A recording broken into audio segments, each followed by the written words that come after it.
Hari ini saya bahas satu tema, yaitu jangan tergoda untuk membalas atau menghakimi.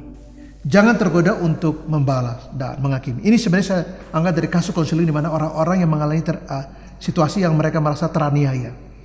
Mereka sudah berjuang untuk memperoleh keadilan, tapi mereka tidak mendapatkan itu dan mereka kemudian menjadi sangat sakit hati dengan itu. Nah, ketika Anda mengalami hal seperti ini, maka renungan saya adalah untuk Anda secara khusus. Mari kita baca dari Yesaya pasal 33 ayat yang ke-22, firman Tuhan. Sebab Tuhan ialah hakim kita. Tuhan ialah yang memberi hukum bagi kita. Tuhan ialah raja kita. Dia akan menyelamatkan kita. Nah, ada dua hal yang penting dari teks ini. Pertama dikatakan bahwa sebab Tuhanlah adalah hakim kita. Nah, dalam diri kita ada godaan yang besar ketika kita mengalami situasi yang saya gambarkan tadi. Orang-orang sedang berjuang untuk mendapatkan keadilan. Mereka sedang berjuang. Ya, kita tahu ada polisi, ada jaksa, ada hakim, ada KPK, ada pengadilan negeri, pengadilan tinggi, pengadilan Mahkamah Agung, dan sebagainya. Itu alat-alat negara. Untuk di sana kita menemukan jalan untuk memperoleh keadilan yang kita inginkan, yang kita harapkan. Tetapi seringkali lembaga-lembaga itu menjadi buta. Seringkali dalam berbagai pengalaman, orang-orang di dalamnya juga sama. Sehingga betapa sulit sekali, betapa tidak mudah kita mendapatkan keadilan atas hal-hal yang kita alami di masyarakat. Hukum ada, tapi hukum itu seringkali tumpul. Orang mengatakan tajam ke bawah, tumpul ke atas. Tapi seringkali tumpul ke semua lini. Kiri kanan muka belakang atas bawah tumpul juga. Hukum menjadi seolah-olah menjadi berpihak pada orang-orang yang berduit. Ya, sehingga pengacara seringkali membela karena pertimbangan-pertimbangan yang seharusnya pertimbangan yang lebih mulia. Itu pengacara adalah sebuah profesi yang mulia. Tapi kemudian itu menjadi orang mengatakan membela karena bayar. Memang kita dibayar karena tugas kita. Tapi kalau karena alasan itu dan apalagi ini menjadi semacam maklar kasus atau segala macam, ini jadi jauh dari tujuannya. Dan saya ingin mengatakan bahwa ketika kita mengalami itu, maka dalam diri kita ada godaan yang besar sekali itu membalas. Ada godaan yang seperti kita ingin menyumpahi. Ada godaan di mana kita begitu marah karena hak kita, keadilan yang kita inginkan tidak kita dapatkan, dan orang melakukan berbagai cara. Kadang-kadang kemarahan itu berbuntut panjang dengan mungkin melakukan hal-hal yang tidak pernah diharapkan. Dan ketika itu terjadi, orang baru sadarkan bahwa ternyata masih banyak sekali hal yang menyedihkan terjadi, di mana orang mencari keadilan tapi tidak menemukan itu. Dan semoga peristiwa itu berbicara dan membuka mata kita, hati kita bahwa ada banyak hal orang merindukan, mengharapkan, berjuang mendapatkan keadilan, tapi mereka tidak mendapatkan itu. Kalau kepada saya diperlakukan begitu tegas, kepada orang lain tidak. Ini kan tidak adil. Hukum harus adil. Roh hukum itu adil. Ya, ketika kita melakukan apa yang benar, ada keadilan. Karena keadilan tidak berdiri sendiri. Kalau kita melakukan apa yang benar, baru lahir sadar keadilan. Nah, orang-orang berpikir kepada dia hukum begitu tegas. Ya, kepada saya hukum begitu tegas. Kepada itu hukum tegas. Tapi kepada orang ini dan itu hukum seperti tumpul dan bahkan tidak menyentuh mereka. Dan ini terjadi. Lalu orang menjadi marah dan menempuh cara-cara yang olehnya orang mendengar bahwa dia marah karena hak-haknya tidak dapatkan, sementara orang lain yang salah pun menjadi benar dan dia benar. Betapa sulit mendapatkan seporsi keadilan di negeri ini. Hal yang kedua yang penting adalah kita jangan main hakim sendiri. Sekalipun ada oknum-oknum yang begitu buruk karakternya, memutarbalikkan keadilan. Sekalipun begitu, seperti Pilatus. Yang salah justru ditempatkan sebagai benar, seperti Barabas.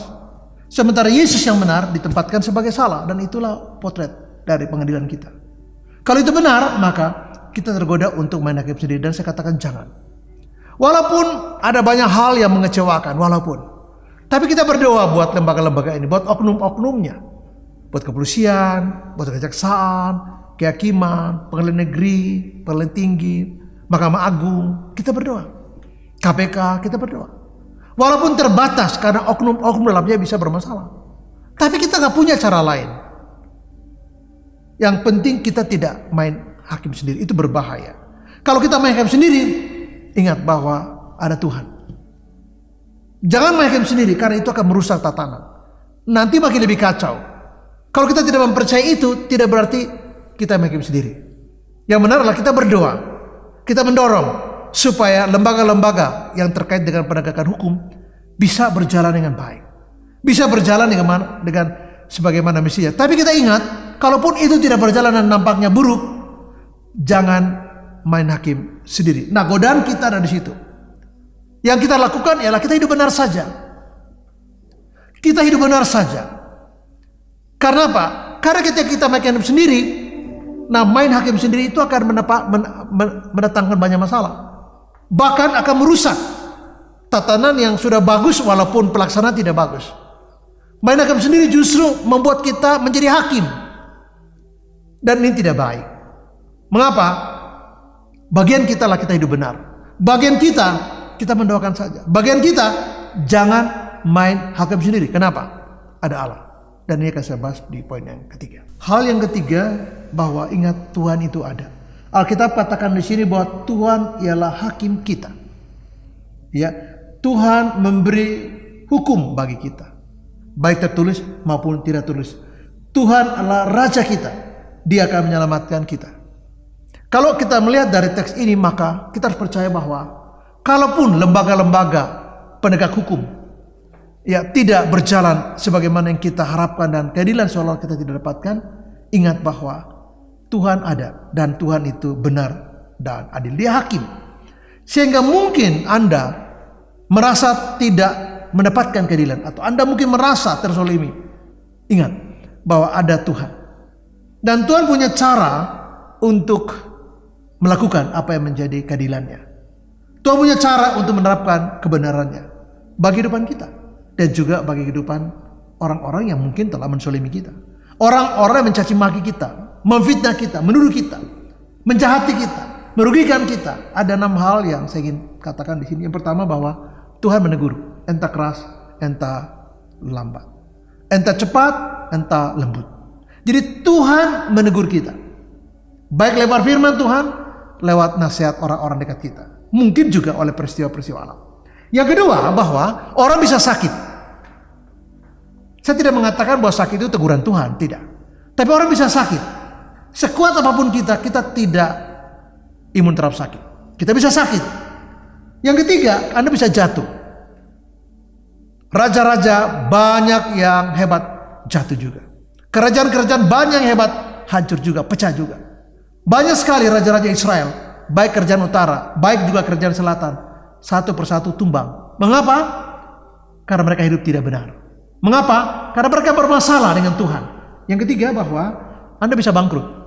Usaha sehebat apapun, perusahaan sekuat apapun, modal seraksasa apapun, ingat Anda bisa bangkrut. Yang berikut adalah, ingat bahwa orang-orang yang menjahati Anda, orang-orang yang barangkali menzalimi Anda, bisa meninggal. Saya tidak mengatakan meninggal adalah satu pembalasan Tuhan pada orang yang berbuat jahat kepada Anda. Tapi kita bisa melihat satu persatu orang yang jahat terjahat dalam sejarah meninggal juga. Kurang jahat apa Hitler? Membantai begitu banyak orang-orang Yahudi di zamannya. 6 juta orang dimasukkan ke kamp-kamp konsentrasi, meninggal juga. Orang-orang terjahat dalam sejarah, kaisar-kaisar Romawi, Nero misalnya, Caligula misalnya, itu kaisar-kaisar jahat sekali. Mereka sangat jahat, meninggal juga. Jadi Tuhan ada dan Dia melakukan keadilan. Dia melakukan kebenaran atas orang-orang yang berbuat jahat. Poinnya adalah kita hidup benar saja. Mengapa? Karena itu yang terbaik buat kita. Karena Tuhan adalah hakim yang adil dan Tuhan tahu kapan membalas, kapan menegur, kapan orang itu menjadi sakit, lemah, bangkrut, bahkan juga bisa meninggal. Orang-orang paling jahat meninggal juga. Kalau meninggal mau apa lagi? Mau jahat apa lagi? Udah meninggal. Anda tidak punya power apapun, Anda tidak punya kuasa apapun atas siapapun, bahkan atas diri Anda pun. Mengapa? Anda bisa meninggal. Kalau Anda sakit, Anda tidak berdaya. Kalau Anda jatuh, Anda tidak berdaya. Kalau Anda tegur, ingat itu cara Tuhan untuk ingatkan Anda. Kalau tidak, Tuhan eksekusi. Tetapi kita jangan tergoda untuk menjadi hakim, apalagi menjadi hakim bagi siapapun atau menjalankan pembalasan sendiri. Itu tidak benar, karena ayat ini mengatakan bahwa yang membalas itu, yang menjadi hakim itu Di kitab Roma dikatakan pembalasan adalah aku, bukan kamu. Aku yang menuntut balas, dan kalau Tuhan melakukan itu pasti benar dan adil. Hal yang terakhir, ayat ini mengatakan bahwa Tuhan adalah Raja kita. Dia bukan cuma hakim kita, dia Raja kita. Artinya apa? Dia berkuasa atas hidup kita, atas orang-orang lain, atas langit dan bumi ini. Dia yang pegang kuasa. Segala kuasa, kekuasaan adalah di tangan dia. Nah, Tuhan katakan bahwa aku hakim, aku juga Raja. Sehingga dia telah dikatakan dia akan menyelamatkan kita. Bagaimana bentuknya? Kalau kita percaya Yesus, maka kita diselamatkan, kita punya hidup yang kekal. Kalau kita hidup benar, Tuhan akan melindungi kita. Kalau kita hidup dalam jalannya, kita akan aman. Saya akan menutup dengan mengatakan 3 hal ini. Carilah teman yang baik. Biasanya kalau kita senasib, misalnya kita ada 500 orang yang sama-sama tersolimi, atau kita adalah 500 atau 1000 orang atau 3000 orang atau 10.000 orang yang sama-sama mengalami kesulitan karena menuntut keadilan dan tidak pernah dapat. Oke, ketika kita mencari teman yang senasib, teman yang punya pengalaman sama, kita bisa berbagi cerita. Jadi kita tidak merasa sendiri. Kalau kita susah berdua, susah berlima, susah ber200, susah ber1000 atau susah ber1.000.000, maka susah terbagi menjadi tidak susah lagi. Bahkan kita saling menghibur satu kepada yang lain. Karena waktu saya dengar kisah dia, wah ternyata saya tidak separah dia. Jadi kisah dia menghibur saya. Ketika saya bicara orang lain, waduh, saya tidak seperti penderitaan Pak Tony ya. Jadi penderitaan saya menguatkan dia. Penderitaan dia menguatkan saya. Ternyata, waduh, saya semakin sadar bahwa ternyata saya bukan satu-satunya orang yang menderita di dunia karena ketidakadilan ya. Ternyata ibu juga mengalami itu ya. Oh, ternyata bapak juga ya. Kalau kita kehilangan mobil, lalu kita lihat orang kehilangan istri, kehilangan anak-anak, kehilangan rumah, semua hilang. Waduh, ternyata kehilangan saya tidak seberapa dibandingkan dia ya. Nah, ketika kita mencari teman yang baik, kita bisa saling mendukung. Bisa saling berdoa. Nah, jemaat mula-mula mereka bersehati sebagai orang senasib. Yang kedua adalah buatlah hal yang baik. Dan ini tantangan kita. Jangan membalas, jangan menjadi hakim sendiri atau menghakimi orang dengan cara kita sendiri. Tapi berbuatlah apa yang baik. Karena ketika kita berbuat baik, ini akan memberi proteksi buat kehidupan kita. Ini akan memberi jaminan buat kita adalah perlindungan Tuhan. Yang terakhir adalah cobalah bersyukur walaupun sulit. Jangan membalas, cobalah bersyukur. Beberapa orang di Afghanistan mereka lari ke Eropa, Amerika, ke Inggris. Mereka tinggalkan semuanya karena Taliban mengambil alih semuanya. Wah, tinggalkan seluruh pabriknya, rumahnya, ya segala macam tokonya, usaha mereka, perusahaan mereka tinggalkan. Seringkali lari hanya dengan pakaian di badan untuk menyelamatkan diri mereka. Mereka bawa apa yang bisa mereka bawa.